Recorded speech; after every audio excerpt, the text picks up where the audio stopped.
사도신경으로 다 함께 하늘 앞에 우리의 신앙을 고백하도록 하겠습니다. 나는 전능하신 아버지 하느님 천지의 창조주를 믿습니다. 나는 그의 유일하신 아들 우리 주 예수 그리스도를 믿습니다. 그는 성령으로 잉태되어 동정녀 마리아에게서 나시고 본디오 빌라도에게 고난을 받아 십자가에 못 박혀 죽으시고 장사된 지 사흘 만에 죽은 자 가운데서 다시 살아나셨으며 하늘에 오르시어 전능하신 아버지 하나님 우편에 앉아 계시다가 거기로부터 살아있는 자와 죽은 자를 심판하러 오십니다. 나는 성령을 믿으며 거룩한 공교회와 성도의 교제와 죄를 용서받는 것과 몸의 부활과 영생을 믿습니다. 아멘. 찬송가 442장 함께 찬양하시겠습니다. 찬송가 442장입니다.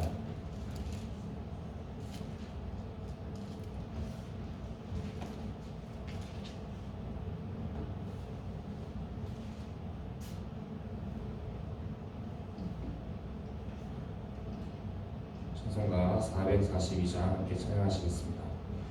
저 장미꽃 위에 있을 아직 맺혀 있는 그때에 귀에 은은히 소리 들리니 주은 성분명하다.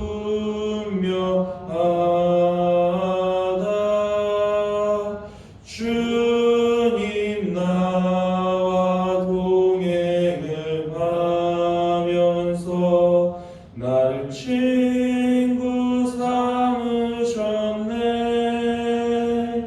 우리 서로 받은 그 기쁨은 알 사람이 없도다.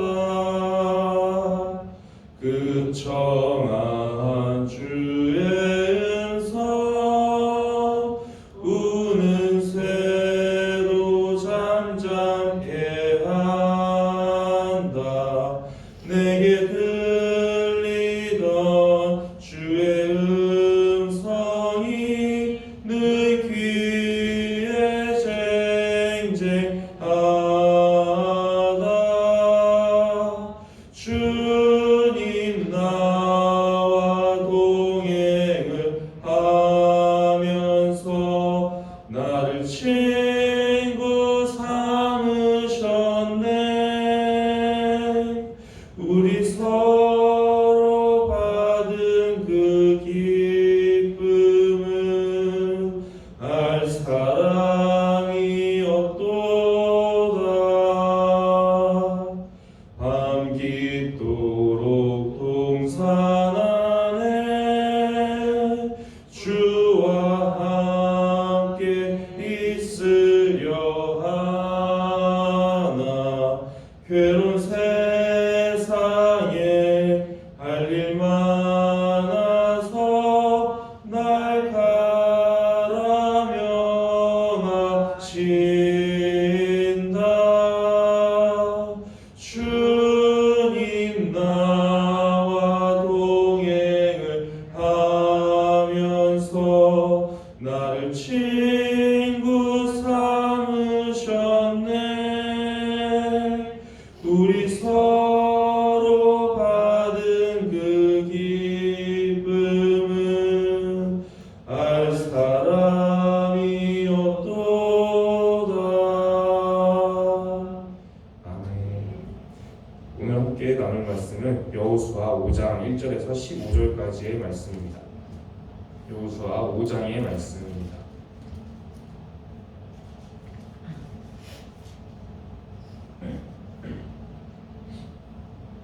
여호수아 5장 1절부터 15절까지의 말씀입니다. 여호수아 5장의 말씀을 교독하여 읽도록 하겠습니다. 요단 서쪽의 아모리 사람의 모든 왕들과 해변의 가나안 사람들의 모든 왕들이 여호와께서 요단물을 이스라엘 자손들 앞에서 말리시고 우리를 건너가게 하셨음을 듣고 마음이 녹았고 이스라엘 자손들 때문에 정신을 잃었더라. 그때 여호와께서 여호수아에게 이르시되 너는 시골로 칼을 만들어 이스라엘 자손들에게 다시 할례를 행하라 하시니라. 여호수아가 부싯돌로 칼을 만들어 할례산에서 이스라엘 자손들에게 할례를 행하니라. 여호수아가 할례를 시행한 날에 애굽에서 나온 모든 백성이 남자고 모든 여자나 애굽에서 나온 후 광야에 내려서 그 나온 백성은 다 할례를 받았으나 다만 애굽에서 나온 후 광야길에서 난 자는 할례를 받지 못하였음이라. 이스라엘 자손들이 여호와의 백성을 청종하지 아니하므로 여호와께서 그들에게 대하여 맹세하사 그들의 조상들에게 맹세하여 우리에게 주기라고 하신 땅 곧 적과 꿀이 흐르는 땅을 그들이 보지 못하게 하리라 하시매 애굽에서 나온 족속 그 빈사의 땅을 가져가기까지 40년 동안을 광야에서 헤매었더니 그들의 대를 잇게 하신 이 자손에게 여호수아가 할례를 행하였으니 길에서는 그들에게 할례를 행하지 못하였으므로 할례 없는 자가 되었음이었더라. 또 그 모든 백성에게 할례를 말씀해 백성이 점점 다 족속에 적으며 그를 기다릴 때에 여호와께서 여호수아에게 이르시되 내가 오늘 애굽의 수치를 너희에게서 떠나게 하였다 하셨으므로 그곳의 이름을 오늘까지 길갈이라 하느니라. 또 이스라엘 자손들이 길갈에 집을 잡고 그날 14일 저녁에는 여리고 경기에서 유월절을 지켰으며 6월절 이튿날에 그 땅의 소산물을 먹되 그날에 무교병과 볶은 곡식을 먹었더라. 또 그 땅의 소산물을 먹은 다음 달에 만나가 그쳤으니 이스라엘 사람들이 다시는 만나를 기록하였고 그의 가나안 땅의 소출을 먹었더라. 여호수아가 여리고에 가까이 이르렀을 때에 눈을 들어본즉 한 사람이 칼을 빼어 손에 들고 마주 서 있는지라. 여호수아가 나아가서 그에게 묻되 너는 우리를 위하느냐 우리의 적들을 위하느냐 하니 그가 이르되 아니라 나는 여호와의 군대의 전으로 지금 만나가 하느니라. 여호수아가 얼굴을 땅에 대고 뛰어나가고 그에게 이르되 내 주여 종에게 무슨 말씀을 하려 하시나이까. 함께 읽겠습니다. 여호와의 군대 대장이 여호수아에게 이르되 내 발에서 신을 벗으라 내가 선 곳은 거룩하니라 하니 여호수아가 그대로 행하니라. 아멘. 우리가 이제까지 여호수아의 말씀을 계속해서 나누고 있습니다. 여호수아 1장에서 4장까지의 내용을 간략하게 우리가 나눠본다면 1장에서는 모세가 죽은 후에 여호수아가 그 다음 리더십으로 세워지는 말씀이 나옵니다. 그리고 2장에서는 여리고성을 정탐하게 되면서 라합이라는 인물이 나오게 되고 또 3장에서는 요단강이 이스라엘 백성들의 앞을 가로막는 장애물이 되고 있었는데 하나님이 그 요단강을 마치 홍해처럼 이렇게 물을 막아주셔서 이스라엘 사람들이 마치 홍해를 마른 땅으로 건넜듯이 요단강을 마른 땅으로 건너게 되는 그런 사건이 기록되어 있습니다. 그리고 4장에서는 그 요단강을 마른 땅으로 건너게 하신 하나님의 은혜를 기억하기 위해서 길갈이라는 지역에 12개의 돌로 이스라엘 지파수를 따라서 12개의 돌로 기념돌을 세우게 되고 이제 여호수아 5장의 내용에 보게 되면 이제 요단강을 건너온 상황이 벌어지게 됩니다. 이제는 요단강을 건너온 것입니다. 그리고 여리고성을 마주하고 있는 그런 상황입니다. 이제 코앞에 적들이 있습니다. 그런데 하나님께서는 이 상황에서 갑자기 할례를 행하라 라고 말씀하십니다. 이 할례를 행하게 되면 남자들이 며칠 동안은 거의 움직이지를 못합니다. 싸울 수가 없다는 뜻입니다. 그렇다면 만약에 제가 군 지휘관이다 라고 한다면 저라도 요단강을 건너오기 전에 할례를 행할 것입니다. 그리고 완전히 회복된 다음에 그 다음에 요단강을 건널 것입니다. 적을 눈앞에 두고 있는 상황에서 군사들이 며칠씩이나 무방비 상태로 싸울 수 없는 상태로 방치된다는 것은 이것은 자살행위나 다름이 없습니다. 그런데 하나님께서는 굳이 요단강을 건너온 이후에 할례를 행하라 이렇게 말씀을 하십니다. 저라도 그렇게 하지 않았을 텐데 그리고 대부분의 사람들이 더욱더 안전한 방법을 찾기 위해서는 요단강을 건너오기 전에 할례를 행했더라면 여리고 사람들도 이스라엘 백성들을 치기 위해서는 요단강을 건너와야 되지 않습니까? 그럼 그 요단강이 방어막 역할을 오히려 해서 오히려 이스라엘 사람들이 안전할 수 있었는데 이제 요단강을 다 건너왔는데 눈앞에 적이 있는 상황에서 언제 전투가 벌어져도 이상하지 않은 상황인데 그 상황에서 무방비 상태로 며칠씩이나 노출이 된다. 그런 상황을 하나님께서 요구하신 것입니다. 왜 하나님께서는 이 상황에서 할례를 행하라 명령을 하셨을까요? 제가 만약에 군 지휘관이라고 했을 때 요단강을 건너기 이전에 우리는 그 전에 할례를 받고 가자라고 하는 그 이유는 저는 만약에 요단강 건너간 이후에 적들이 우리를 공격해 오게 되면 할례를 행하고 우리가 무방비 상태일 때 공격해 오게 되면 저는 손 쓸 수 있는 방법이 없습니다. 사람은 손을 쓸 수 있는 방법이 없습니다. 그냥 속수무책으로 다 죽을 수밖에 없습니다. 그렇기 때문에 당연히 요단강이 막아주고 있을 때 이미 할례 다 행하고 회복 다 하고 그 다음에 건너가자라고 말했을 것입니다. 그러나 하나님께서는 우리와 능력이 다르십니다. 하나님께서는 적들이 만약에 공격해 오려고 한다. 이 무방비 상태의 이스라엘이 있을 때 적들이 공격해 오려고 한다 하면은 전능하신 하나님께서는 얼마든지 막아주실 수 있으신 것입니다. 그렇기 때문에 하나님께는 요단강 건너기 전에 할례를 하든 요단강 건넌 후에 할례를 하든 아무 상관이 없는 것입니다. 사람과 능력이 다르기 때문에 사람은 속수무책으로 손쓸 방법이 없지만 하나님께서는 얼마든지 막아주실 수 있기 때문에 요단강 건넌 이후에 할례를 행하라 이렇게 말씀하시는 것입니다. 이스라엘 백성들의 마음은 어떠했겠습니까? 이스라엘 백성들도 지금 이 상황을 알고 있습니다. 눈앞에 적이 있다는 걸 알고 있습니다. 그렇기 때문에 사람의 마음으로서는 하나님의 말씀이지만 요단강 건너간 이후에 할례를 행하라 하면 불안할 수밖에 없을 것입니다. 지금 우리를 만약에 여리고 사람들이 치게 된다면 우리가 다 죽을 텐데 어떻게 대응도 못 해보고 죽을 텐데 지금 하나님께서 왜 이 시기에 할례를 행하라 하실까 의심이 들 수도 있을 것입니다. 그런데 놀랍게도 이스라엘 백성들이 집단적으로 이 말씀에 순종합니다.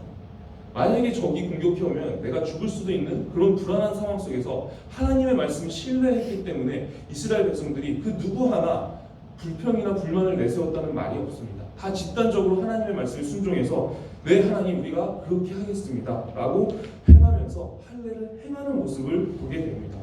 할례가 어떤 의미가 있길래 이 사람들이 이렇게 순종하고 하나님께서 이 상황 가운데 할례를 요구하셨을까요? 할례는 아브라함과 하나님께서 맺으신 언약의 표시입니다. 그리고 그 표시의 의미는 나는 하나님의 백성입니다 라는 뜻입니다. 그런데 이 할례를 하나님의 백성이 나는 하나님의 백성입니다 라는 그 뜻을 이스라엘 사람들이 광야를 떠도는 동안은 행하지를 못했습니다. 그래서 이제 하나님께서 이 가나안 땅 정복이 본격적으로 시작되고 가나안 땅에 들어가기 전에 너희가 내 백성이라는 것을 표시해라. 그 뜻으로 이 할례를 행하라 그렇게 말씀을 하신 것입니다. 그리고 이 며칠이 지나 할례를 행하고 며칠이 지나면 이스라엘 백성들이 이제 6월절의 시기가 되어서 6월절 절기를 지키고 있습니다. 지금 이 시기는 전쟁을 눈앞에 두는 상황입니다. 곧 있으면 전투가 벌어질 상황인데 그렇다면은 상식적으로 일반적으로는 뭐 군사 전략이라던가 아니면 무기에 대한 논의라던가 아니면 식량을 어떻게 보급할 것인지 군사는 어떻게 배치하고 어떻게 싸울 것인지 이런 논의가 오고 가야 되는 그런 시기라는 것입니다. 그런데 지금 이 상황에서 이 사람들은 무방비 상태가 되는 것을 각오하고 할례를 행하고 그리고 또 며칠이 지나고 나서 조금 움직일 수 있을 때 또 6월절 절기가 되니까 6월절 절기를 지키고 있는 그런 모습을 보고 있습니다.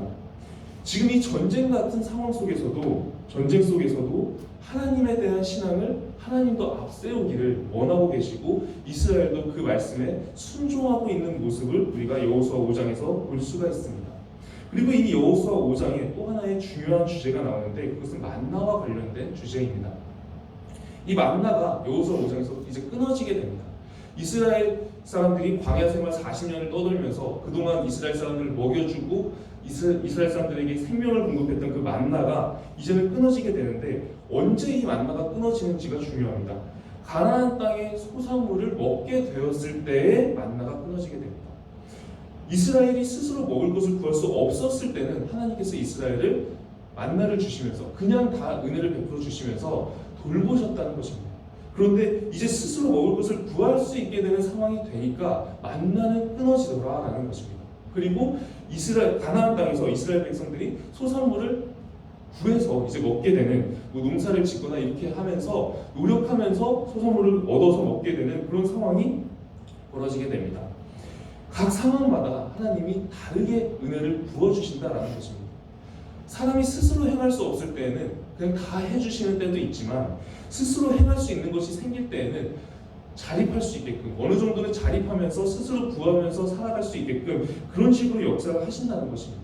그러니까 우리가 만나를 받을 때 모든 것을 하나님께서 다 해주실 때에도 그 역시 하나님의 은혜이지만, 때로는 우리가 스스로 노력해서 구하고 있을 때에도 우리가 일을 해서 먹고 살고 땅의 소산물을 얻어서 먹고 살고 있는 그조차도 하나님의 은혜라는 것입니다. 이 여호수아 5장에서는 우리가 중요한 주제 두 가지를 다루었습니다. 첫 번째는 전쟁 속에서도 하나님에 대한 믿음을 앞세우는 신앙, 그것이 중요하다는 것이고, 둘째는 사람이 스스로 먹을 것을 얻게 되었을 때는 만나가 그치고 가나안 땅의 소산물로 하나님께서 이스라엘에게 먹을 것을 공급하시더라라는 것입니다. 우리가 살아가는 인생 역시 때로는 전쟁같이 느껴질 때가 있습니다. 전쟁터 같은 세상 속에서 우리는 때로 하나님의 방식을 따르기 어려워할 때가 있습니다. 사람의 방식, 세상의 방식을 더 의지하고 그것이 우리 눈에 더 좋아 보일 때가 있습니다. 그러나 하나님께서는 우리의 인생이 마치 전쟁과 같다 할지라도 그럼에도 불구하고 그 전쟁 같은 인생 속에서도 하나님을 먼저 경외하면서 신뢰하기를 원하고 계십니다. 하나님의 방식은 때로는 위험해 보이고 때로는 사람이 보기에는, 사람이 판단하기에는 어리석어 보일 때가 있습니다. 마치 적을 눈앞에 두고 할례를 행하는 것처럼 이래도 되나 싶을 때가 있습니다. 그러나 하나님께서 원하시는 것은 하나님도 사람의 눈에 그것이 위험해 보이고 또 어리석어 보일 때가 있다는 것을 알고 계십니다. 그럼에도 불구하고 그것이 하나님의 말씀이기 때문에, 하나님의 명령이기 때문에 이 나의 백성들이 나의 말에 나를 신뢰하고 순종하는가, 그것을 하나님께서 보고 싶으신 것입니다. 그리고 우리 눈에 위험해 보이는 그런 명령을 내리실 때는 하나님께서 이미 우리를 지키실 생각을 하고 계신 것입니다.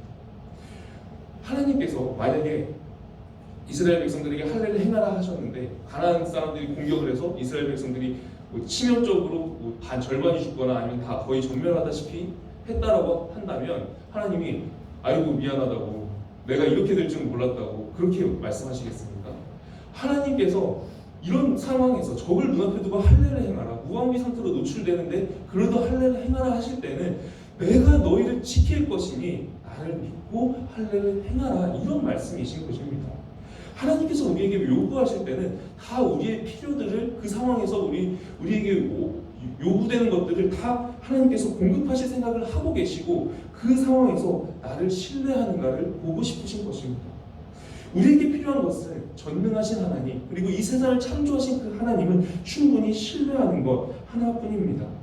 오늘 하루 우리가 살아가면서 이스라엘 백성들이 다 같이 하나님 앞에 목숨을 내어 걸고 순종했던 것처럼 우리가 하나님께 그렇게 순종하기를 소망합니다. 그때 하나님께서 우리를 지키시고 보호하시는 것을 우리가 볼 수 있을 것입니다. 여호수아 5장에서 이 이스라엘 백성들이 무방비 상태로 노출되는 걸 각오하면서도 할례를 행합니다. 그럼에도 불구하고 이 사람들 중에 어느 한 사람, 이 할례를 행해서 죽은 사람이 없습니다. 그리고 이제 우리가 다음 장에 가서 나누겠지만 여리고성을 하나님께서 어떻게 무너뜨리시고 그 결과가 어떻게 되는지 우리는 이미 알고 있습니다. 하나님께서 이스라엘을 어떻게 승리를 주시는지, 하나님의 권능으로 어떻게 승리를 주시는지 우리가 이미 알고 있습니다. 하나님을 의지하는 사람들에게는 지금 이렇게 적을 눈앞에 두고 할례를 행한다 하더라도 결국에 이스라엘이 승리하게 하시는 그런 역사를 경험하게 하신다는 것입니다. 우리가 하나님 앞에 순종할 때 하나님께서 이 여호수아 5장에서 역사하셨던 것처럼 우리 인생 가운데서도 역사하셔서 우리를 지키고 보호하실 그 하나님을 신뢰하면서 우리가 하나님을 믿고 믿음으로 나아가는 하루 되기를 기도드리겠습니다. 주 우리 하나님이여, 하나님은 전능하시고 또 선하십니다. 그럼에도 불구하고 우리는 끝없이 주님을 의심하고 믿음이 흔들립니다. 때로는 용기가 없어서 주님의 말씀대로 살아가지 못할 때가 있고, 때로는 세상의 방법을 쫓아 살아가려고 발버둥을 칠 때가 있습니다. 주여, 우리에게 지혜와 믿음을 더하여 주셔서 우리가 하나님의 뜻을 분별하게 하여 주시옵시고 주님을 향한 충분한 믿음으로 주의 말씀을 행하면서 살아가게 하여 주시옵소서. 적군을 눈앞에 두고도 할례를 행할 수 있는 그런 이스라엘과 같은 믿음을 허락하여 주시옵시고 우리와 함께 하시는 하나님을 신뢰할 수 있도록 우리의 걸음을 날마다 오늘도 인도하여 주시옵소서. 살아계신 우리 주 예수 그리스도의 이름으로 기도드리옵나이다. 아멘. 하늘에 계신 우리 아버지의 이름을 거룩하게 하시며 아버지의 나라가 오게 하시며 아버지의 뜻이 하늘에서와 같이 땅에서도 이루어지게 하소서. 오늘 우리에게 일용할 양식을 주시고 우리가 우리에게 잘못한 사람을 용서하여 준 것 같이 우리 죄를 용서하여 주시고 우리를 시험에 빠지지 않게 하시고 악에서 구하소서. 나라와 권능과 영광이 영원히 아버지의 것입니다. 아멘.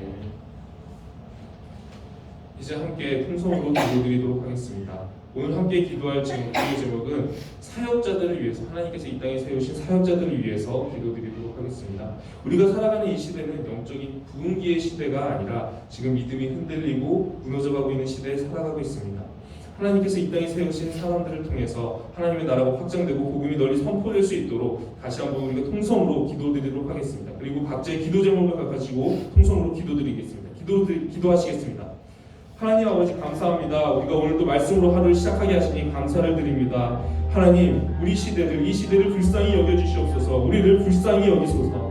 이 시대 가운데 하나님의 나라를 위해 일하는 일꾼들에게 힘을 더해 주시옵시고 말없이 이름 없이 섬기는 그 성도분들에게도 하나님께서 힘을 더해 주시옵소서. 이 땅 가운데 하나님의 말씀이 널리 선포되게 하여 주시옵시고 하나님의 나라가 계속해서 확장되어 가도록 굳건하게 세워질 수 있도록 하나님께서 역사하여 주시옵소서. 주님을 위해 일하는 일꾼들에게 힘을 더해 주시고 날마다 새 힘을 보급하여 주시며 하나님의 은혜를 더하사 그들을 통해서 이 땅이 복음이 확장되고 또 하나님의 나라가 굳건하게 세워지게 하여 주시옵소서. 날마다 하나님을 경외하며 온전한 믿음으로 나아가는 사람들이 더욱더 늘어나게 하여 주시옵시고 또 우리가 지금 여호수아 5장에서 이스라엘 사람들과 같이 적군 앞에서도 할례를 행할 수 있는 그런 믿음을 허락하여 주시옵소서.